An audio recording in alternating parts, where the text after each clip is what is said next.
for details.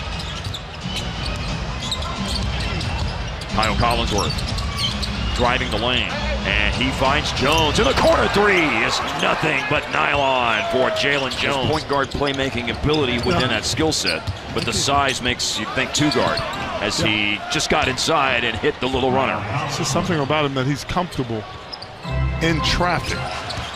Opens up on that drive for Collinsworth. His wraparound pass is fumbled, but Cleveland stays with it and scores for Dallas. Well, that thing has a place on a team. He's a very underrated defender, and we have seen that in situations. Does that mean they're going to stick forever? Well, of course not. It doesn't. Not necessarily. Doesn't mean a whole lot. Left it on the floor every single night, and I think that's the biggest compliment. As Collinsworth finished a little floater inside, I think that's the biggest compliment, big time.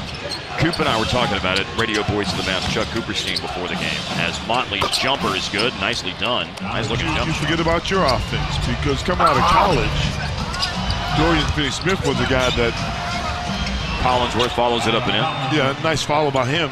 He was a guy, Mark, that could score the basketball. Makes him durable. I mean, this guy hits the ground and bounces back up. Yep. More and better than anybody I've seen in a long time. Puts it in play to Kyle Collinsworth. Back to Kleba. Kleba's three is good. He is 7 of his last 15. And Motley battling for it. Kept alive by Dallas at the 4-minute mark. Aaron Harrison going to the cup to score. Felt that over here. Win. On the bounce is Collinsworth. Collinsworth tossed it in. 3-point game. I like it. Stepping up. Making a play. Game on the line. To the cup. And there is going to be a review, I think.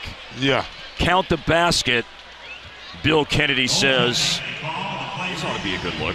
So Collinsworth shoots. All right, that ball's in the cylinder. Oh, okay. Yeah, that's Kim Birch. Yeah. Right? That's a basket.